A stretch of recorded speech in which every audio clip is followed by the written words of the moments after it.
praises to the Most High Yahweh, Ba'ashem Yahushai, double honors to the elders and apostles of James we well, Shalom to the hopeful elect, Shabbat Shalom. This is like a quick little video by Richard Werner, who's a ex-employee of the WEF, which is the World Economic Forum, and he just breaks down the plan of the central bank, in under 3 minutes. I'll just play this quickly. Banks, this is my last slide because my 12 minutes is just up, have reacted to the truth coming out. They admit that they've been telling porkies, and now they propose to increase their power. So central bankers belatedly admit, oh, now that you've mentioned it, yes, banks create the money supply. So let's abolish that now. And also, by the way, let's abolish cash. So what should we do? Well, introduce digital cyber currency that central banks issue and control, and thereby gain total control over all economic transactions, decisions, and the whole lot you've just heard from the CEO of the GDI. So the greatest concentration of central banking power in history is really the bid they're aiming at. That's the central bank's goal. And of course, digital accounts of dissenters and regime critics could be switched off. It'd be very difficult to even purchase necessities. So this is an Orwellian dystopia of total control, the end of any freedoms. That's really what central banks are aiming at. Several central banks have, like the Bank of England, already prepared their microchip implant, RFID chip, to be implanted under your skin. And why is the sudden discussion about universal basic income from all the grassroots and inverted commas movements and billionaires? Oh, universal basic income is the bribe for you to accept the microchip. The overarching trend of the 20th century is concentration of power in the hands of the few. That's what we have to keep in mind. We have to work against this.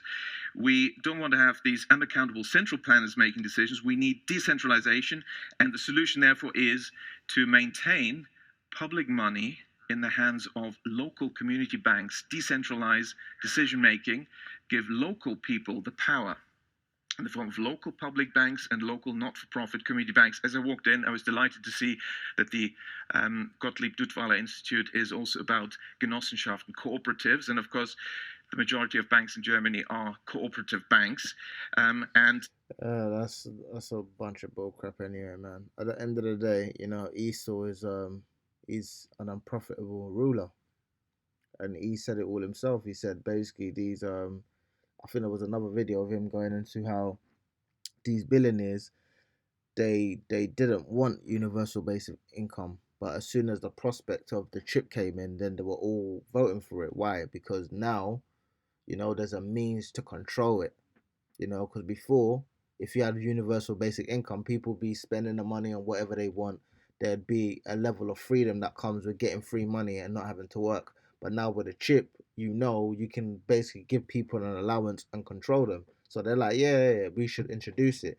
Even Bill Gates said, now's not the time to introduce universal basic income. And as the chip with Elon Musk the other day making a successful implant, they want to push forward with it now.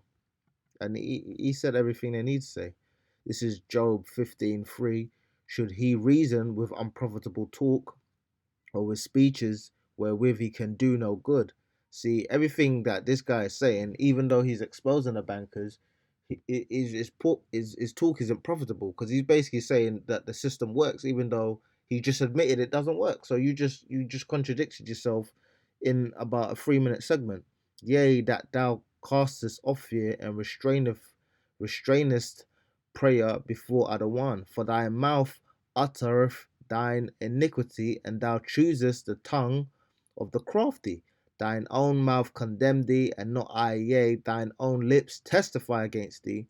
Art thou the first man that was born, or was thou made before the hills? So the Lord is basically saying, you don't know nothing. The world was before you, everything was before you. So what makes you think you have the understanding that you have? Hast thou heard the secret of other one? Dost thou restrain wisdom to thyself? So the Lord's saying, do you have some wisdom that we all don't know about, that you're keeping to yourself? What knowest thou that we know not? What understandest thou which is not in us? So what is this man saying to anybody in the world that we don't understand?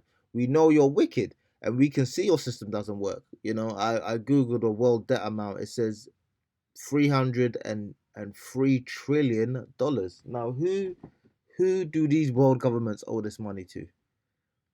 And even if he does create these so-called grassroots banks and these community banks, what's going to happen to the debt? So what he's saying is just complete nonsense. It doesn't even make any sense. And then you got this devil, Yuval Noah Harari. I'll just play a little bit of what he's saying. Let's see. God is dead. It just takes a while to get rid of the body. I don't think life has any meaning. So in that sense, it's not a strong counter argument. I know that many religions and philosophies have based the meaning of life on death and what happens after death. See, and this is Esau. His mind is just consumed with death, because when you read the Bible, it really is about life. It's about how we're supposed to behave while we're alive. It's talking about the kingdom to come in which people live. It's not about death. But that's the spirit that Esau's pushed out there, that is all about death, and you only get happy after death, and life has no meaning.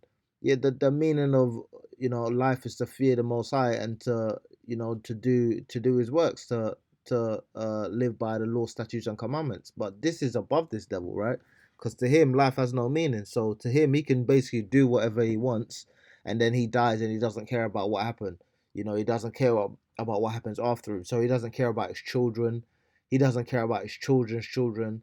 Because the man is, Esau's basically a demon, man. The Isaiah 14:16. Those who see you will gaze at you and consider you, saying, is this the man who made the earth tremble? You look at this man, this skinny, penciled neck guy. And, I'm not trying to be carnal, but you see him and you see a weak man. This isn't a mighty man. You wouldn't look at David and say this is a weak man. They say when in the scriptures say when you looked upon David, he was comely and he was handsome and he was strong. Same with Yahushua. He had this light about him.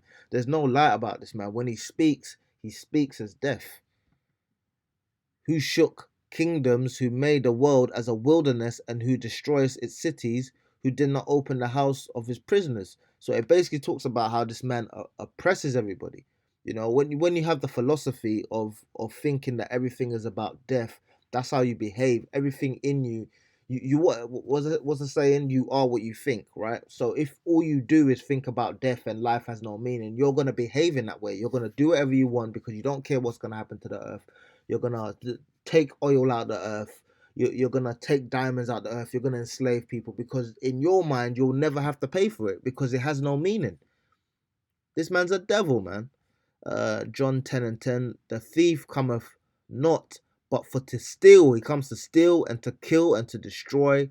I come that they might have life, not death. I am come that they might have life and that they might have it more abundantly. So the Lord wants to give you more life than you. What's abundance, right? Let's look at the word abundance.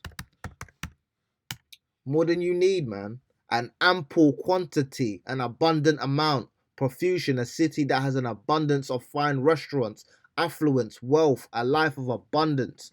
The Lord said He wants to give you life so that you can live it abundantly. This man is telling you life has no meaning and he's talking about death. All he's talking about is death. So he's telling you what he wants to do. He wants to kill you, man. He's all about death. Everything he does is connected to death.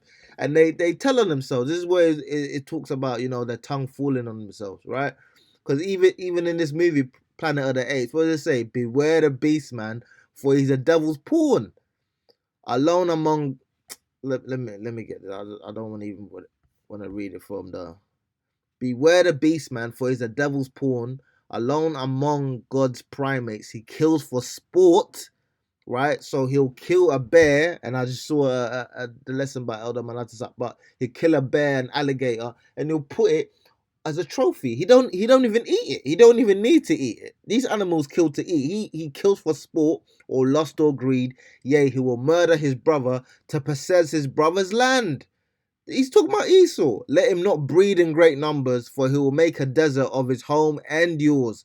shun him, drive him back into his jungle lair, for he's the harbinger of death. Yo, these people, hey, this is their tongue falling among themselves, man. And the longer this goes on, the more you're gonna see Esau basically just cut himself, man. This is crazy. Can you imagine having a knife and it's like you're cutting everybody, but you cutting everybody, you're cutting yourself as well, and you think you're some master knife slinger.